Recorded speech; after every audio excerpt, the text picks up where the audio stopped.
Nos encontramos entrevistando a Andrés Colmenares, fundador y director de FUNPAS, que nos viene a hablar de la realidad, Andrés, de Venezuela, de lo que has pasado y lo que pasaste tú y tu familia en Venezuela. ¿Qué tal? Bien, muchas gracias, Jesús, por la invitación y bueno, hablar de algo que nos apasiona, que es derechos humanos y la grave situación que se vive en esta materia en el país. Andrés, para dar un poco, para poner un poco de contexto, en Venezuela ahora mismo podemos hablar de cifras de más de 1000 detenidos. Actualmente hay más de 1000 detenidos que entran en la categoría de presos políticos, sí. Desde el 23 de enero, más de 40 fallecidos. Bueno, fue el 23 de enero de este año 2019, marca un hito triste y lamentable, un récord triste y lamentable en el tema de vulneración al derecho a la vida, con esa cifra de más de 40 personas fallecidas en el contexto de la represión de los cuerpos de seguridad del Estado y de los colectivos que siguen actuando de manera impune en el país. Sí, la represión está más brutal que nunca. Yo creo que el mismo régimen entiende que su situación también es más débil que nunca por el apoyo internacional que le ha dado la comunidad democrática internacional a Guaidó, y este apoyo ha hecho que tanto Maduro como los jerarcas de las Fuerzas Armadas estén actuando de forma más irracional que nunca en temas de represión. Sabemos que niños menores de edad están siendo detenidos, les están golpeando, hemos visto imágenes horribles, pero esto no es nuevo, Andrés. Esto no es nuevo. Esto viene de hace mucho tiempo. Hay un libro que he mirado que ha hecho tu organización, que lo ha llevado adelante tu organización, Perdigones en la cédula, y los testimonios son brutales. Yo te voy a ser sincero, no los conocía de a fondo, claro. Y una vez que nos hemos puesto en contacto los he visto y te voy a ser sincero, de verdad, se me han salido las lágrimas leyendo el detalle que hay ahí en cuanto a la represión, en cuanto al sufrimiento de familias. Es brutal. Vamos a comenzar hablando de tu experiencia, vale, Andrés, porque esto viene de hace muchos años y ahora, claro, es muy mediático, muy internacional, pero hay personas que han estado sufriendo al régimen durante los 20 años. Entonces, coméntanos. Así es, así es. Sin duda alguna, Venezuela vive un gobierno que no ha respetado los derechos humanos fundamentales desde hace 20 años. Sin embargo, hay que reconocer que el difunto presidente Chávez por lo menos guardó las formas en relación a esto, ¿no? Al contrario de lo que ha hecho Nicolás Maduro, quien desde el mismo 15 de abril del año 2013, el cual resulta electo en esa contienda que se realizó el 14 de abril del año 2013, de manera, si se quiere, poco transparente. Desde el mismo 15 y 16 de abril, los cuerpos de seguridad de la represión de la dictadura salieron a las calles a reprimir de manera brutal lo que sucedía en relación a las exigencias de nosotros como ciudadanos, sin militar en ningún partido político, sin tendencia política definida, salvo de votar en contra de Nicolás Maduro. La primera reacción del gobierno de Maduro, ya nombrado por el CNE, por el Consejo Nacional Electoral, fue la de reprimir las protestas. Allí, el 15 y 16 de abril, resaltó mucho dos testimonios particulares. El de mis compañeros de organización, Eisler Vázquez, un muchacho de apenas, o un chaval, como le dicen acá en España, de apenas 19 años, era su primera protesta ciudadana, la primera vez que salía a la calle, y fue reprimido de manera brutal, atacado. Ahí fue cuando comenzamos a ver que había un patrón similar en todo el país, y era el de disparar a los rostros a muchachos muy jóvenes.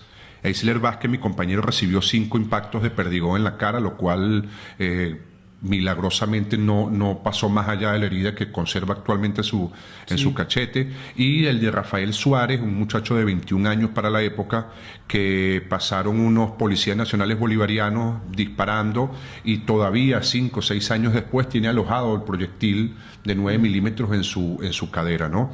Entonces lo que intentamos en este libro, Perdigones en la cédula, que es homónimo a un trabajo realizado por este escritor venezolano, periodista Leonardo Padrón, lo que intentamos es recoger el testimonio de 24 víctimas de violación de derechos humanos del 2013 al 2016. Indudablemente que allí lo que buscamos es reflejar, como tú muy bien lo decías, el drama que se vive en el día a día en una Venezuela donde no se respetan los derechos humanos, donde la represión es el mensaje alto y claro de los cuerpos de seguridad, y que obviamente en este año 2019 hemos visto cómo en Venezuela no se está haciendo absolutamente nada diferente a los últimos 5 o 6 años, salvo que, como tú muy bien lo comentabas, ya es más plural, ya es más público, ya no tienen ningún tipo de vergüenza. Entonces no es algo que esté sucediendo en los últimos 2 o 3 años, es algo que ocurre de manera sistemática, de manera programada en los últimos 5 o 6 años. En la experiencia que relatas en el libro, tanto tú como lo que comenta también Heisler, hay un elemento común, que es que ustedes estaban reclamando por sus derechos como ciudadanos, pero no entendían o no entendieron que estaban enfrente de un cuerpo represor, de un cuerpo que tenía orden de matar o de hacer lo necesario para reprimir, para poner contra el suelo a cualquier venezolano a pesar de los derechos constitucionales. Así es. De hecho, la mayoría de las detenciones del año 2013, si se quiere, fueron porque los venezolanos no entendíamos, como tú muy bien dices, que la orden era, o no quisimos aceptar que la orden era atacar, disparar y detener, para luego torturar dentro de los centros militares. Por ejemplo, mi experiencia durante las 7 o 8 horas que estuve dentro del destacamento militar 121 de Barquisimeto, que luego fue bautizado como el destacamento del terror, fue recibir golpes, tratos crueles, lo que después conocimos como tratos crueles, inhumanos y degradantes. En mi caso, golpes en la nuca, que después se conoció y determinamos un patrón que lo denomina como el golpe del chivo, porque no deja marca a la hora de asistir a un médico forense. Yo vi cómo agredieron a muchachos muy jóvenes de 16, 17, 20 años, cómo los desnudaban, cómo los mandaban a brincar, a saltar, y sentir esa impotencia de yo ser una persona adulta de 37, 38 años y no poder hacer nada frente a esos desmanes de estos militares que reprimían. Entonces yo me sentí como en aquellas películas que uno ve de las dictaduras del Cono Sur, como la de Videla, como la de Pinochet, como la de Stroessner, donde la bota militar te pisa, te tortura, te humilla, porque lo primero que busca la tiranía, lo primero que buscan estas dictaduras es mermar tu libertad de conciencia, humillarte, que tú te sientas menos, y eso es lo que logran, definitivamente eso es lo que logran. Sí, en el testimonio que narran, o sea, a lo largo del libro, que de verdad lo recomiendo, luego vamos a colocar, a decirle el enlace donde vale, las personas puedan acceder, el militar va a ofender, a utilizar palabras, como tú dices, degradantes, a meterse con los tuyos, con tu madre, contigo, con tu condición, a dejar claro que no tienes ningún derecho ante un régimen que, cuando internacionalmente dicen no, el narcorrégimen o el régimen de Maduro o la dictadura, se cree que es como un apellido que se lo coloca algo a un gobierno que está ejerciendo un derecho. Sí, pero detrás de eso hay algo mucho más profundo. No la realidad, que es que es un arma sistemática que usan para mantenerse en el poder y no llevar un país por la vía democrática, que en realidad es lo que los venezolanos, que estamos acostumbrados, por mucho que nos quieran reprimir, estamos acostumbrados a la democracia. Nacimos en democracia. Tenemos historia de democracia, tenemos historia de lucha por la democracia. Entonces, no es que los venezolanos nos podemos acostumbrar fácilmente a ser reprimidos, a callarnos y a meternos en casita, a que estas personas hagan lo que quieran con el poder. Tal cual. Entonces, esta labor sistemática de ofender, de humillar, también lo que busca es eso, que el venezolano entienda que hay un nuevo orden y que el régimen socialista son un nuevo reinado en Venezuela. Así es. De hecho, bueno, yo nunca milité en ningún partido político, ni fui de tendencia oficialista. Siempre fui muy crítico desde temprana edad, desde joven. Siempre he mantenido una posición muy crítica frente a las injusticias que se puedan cometer. Y hay que entender que la diferencia que hay entre Estado y gobierno en Venezuela, Chávez quebró esa diferencia entre Estado y gobierno, quebró esas características que deben haber en una democracia sana y real, la independencia de poderes, y fue a partir de allí como comenzó ese proceso de adoctrinamiento, de invisibilizar o de denigrar o de degradar a toda persona que le fuera adversa a su proyecto político, a su proyecto de vida.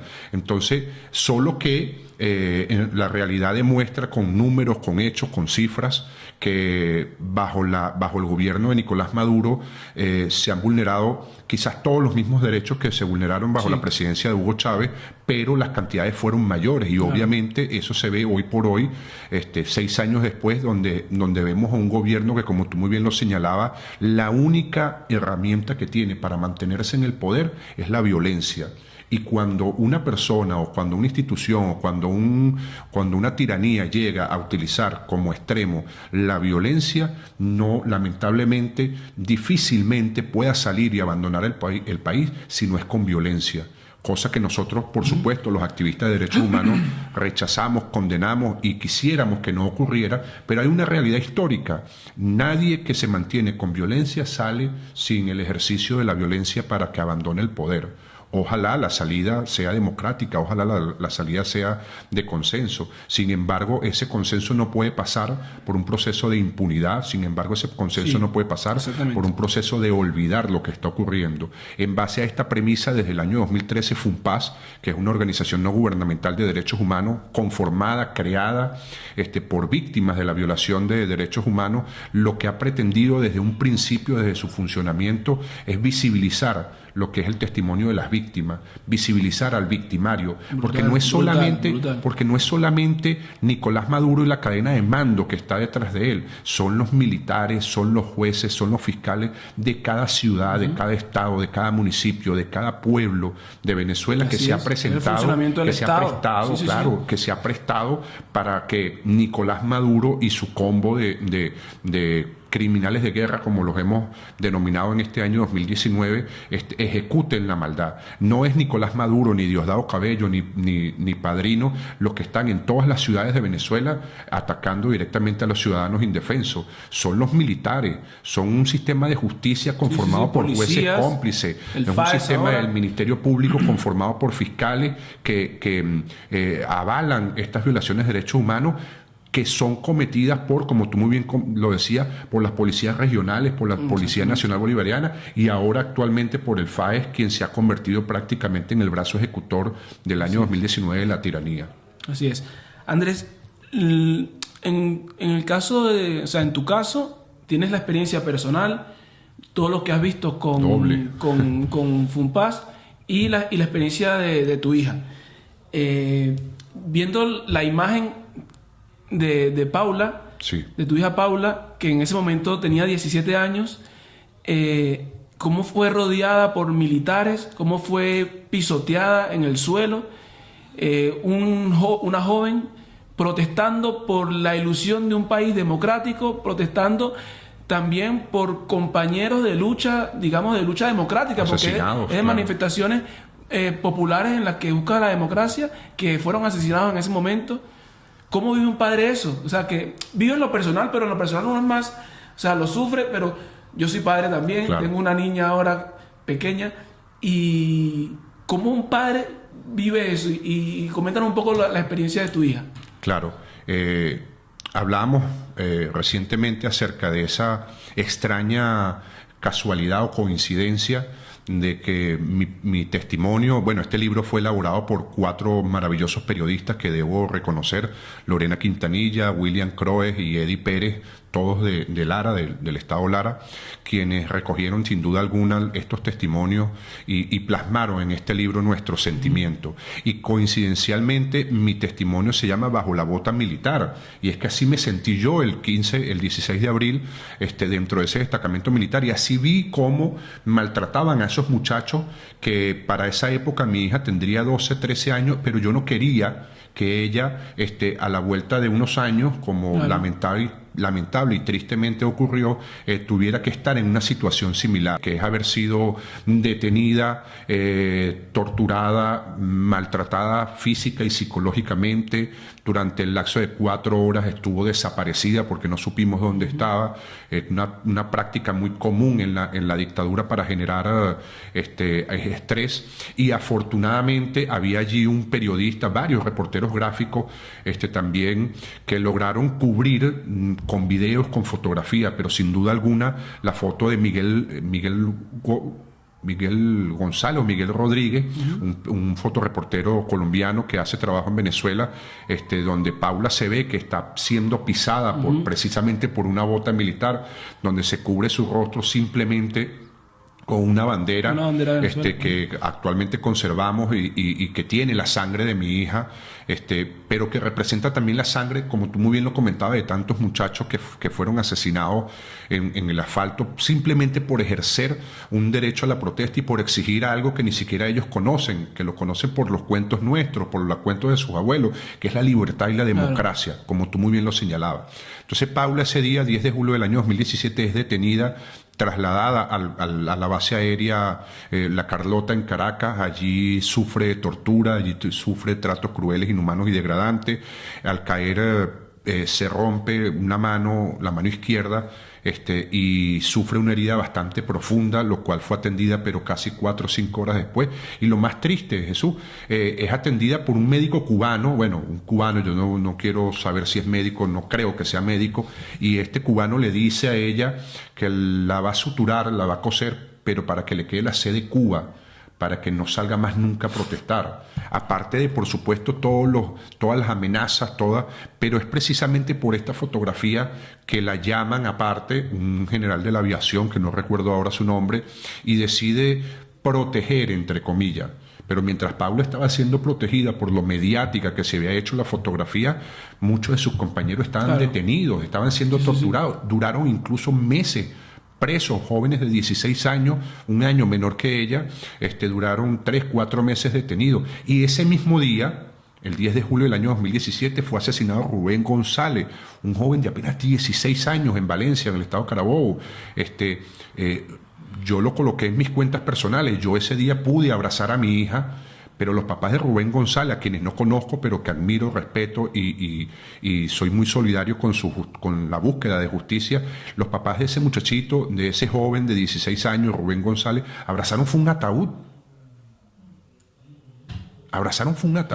Y así como los padres de Rubén González, Fabián Urbina, los padres de Fabián Urbina, Iván, los padres de tantos chicos, de tantos jóvenes, de tantas personas adultas, que estamos hablando de más de 177 personas que fueron asesinadas por órdenes del gobierno. Entonces, Venezuela lamentablemente vive una escalada de terror que nos ha costado sangre, sudor y lágrimas, pero que efectivamente ya este año 2019, como tú muy bien lo comentabas al principio, el gobierno no le queda otra medida sino mayor represión, mayor ataque. Este año, durante los 5 o 6 años, han existido ataques, si se quiere, suaves o muy bien pensados contra los activistas de derechos humanos que ejercen una noble función en Venezuela, sin ningún tipo de interés más allá de la denuncia y de la documentación de la violación de derechos humanos. Pues este año 2019, en los últimos 2 o 3 meses, se han encargado de atacar con mayor fuerza a los activistas de derechos humanos, a los activistas de ciudadanos, que lo que intentan es documentar y ser la voz de un ciudadano que se ve perdido, que se ve atacado.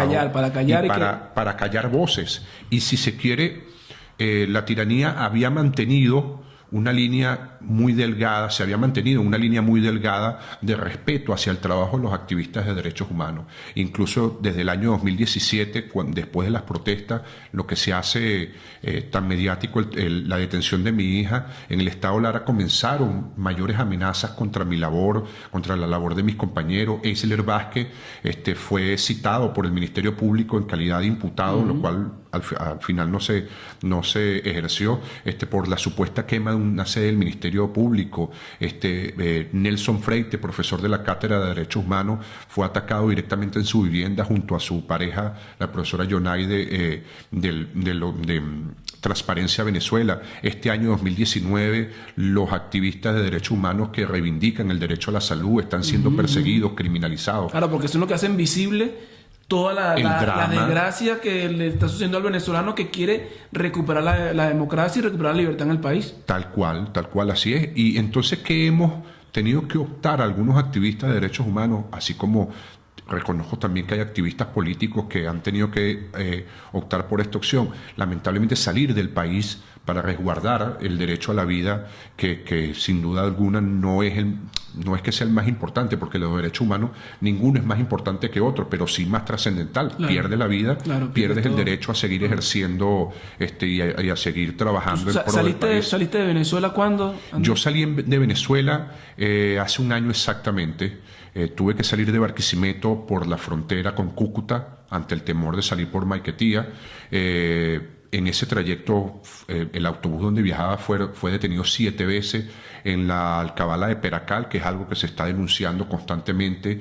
Nos metieron en un cuarto, nos mandaron a desmontar nuestras maletas, a mí particularmente me hicieron muchas preguntas, las cuales, bueno, supe sortear y supimos salir, si se quiere, en buen término allí. Luego el drama de cruzar la frontera con Cúcuta es verdaderamente un drama humanitario. Reconozco muy bien la labor que ha hecho el gobierno colombiano para tratar de alivianar un poco, si se quiere, ese trauma tan terrible de cruzar la frontera en esas condiciones.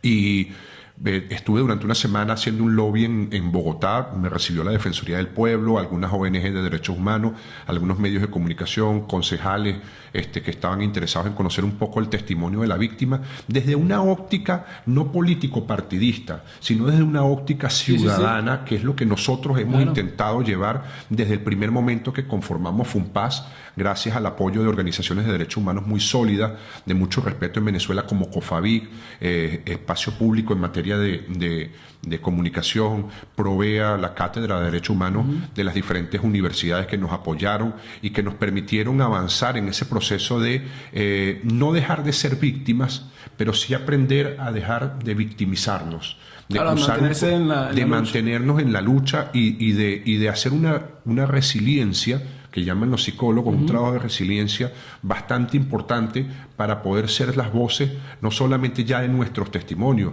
sino las voces de los testimonios de las víctimas, las voces de los testimonios de los familiares, que es lo que hemos venido haciendo como organización en los últimos 6 años.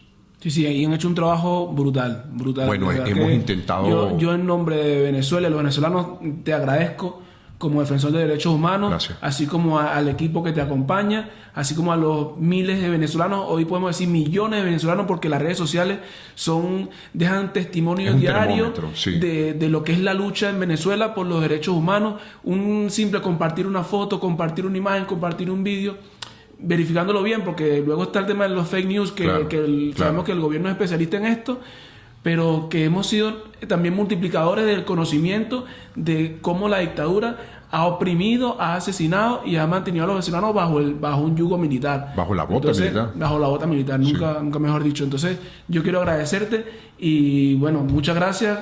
Cualquier información o lo que sea que tengas en el futuro, promoción de la labor que estás haciendo, mira, estamos a la orden aquí en Periodista Digital y esperamos que volver a contar contigo para que estar al día en cuanto a los derechos humanos de lo que está sucediendo en Venezuela, Andrés. Excelente, vale, gracias, muy amable. Muchas gracias. Gracias, Jesús.